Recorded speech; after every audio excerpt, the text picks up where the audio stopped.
അന്ന് മായക്കത്തിൽ കോയ ഉസ്താദോരെ അരികിൽ വന്നാരോ മൊഴിഞ്ഞിടുന്നേ.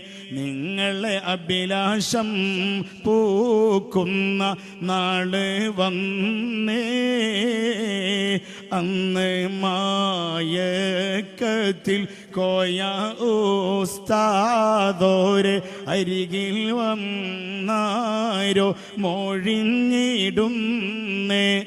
നിങ്ങളെ അഭിലാഷം പൂക്കുന്ന നാള് വന്നേ. കിനാവിലാണ് ആദ്യം വിവരം കിട്ടിയത്. മകൻ പ്രസവിക്കാൻ പോണ മകൻ വലിയ ബർക്കത്തുള്ള. അങ്ങനെ കിനാവിനൊക്കെ വല്ല അടിസ്ഥാനമുണ്ടോ? ഉണ്ട് എന്നാണ് സ്വഹീഹുൽ ബുഖാരിയിലുള്ളത്. അല്ലേ? അല്ലാഹുവിന്റെ റസൂലുള്ളാഹിയുടെ ഹദീസാണ്.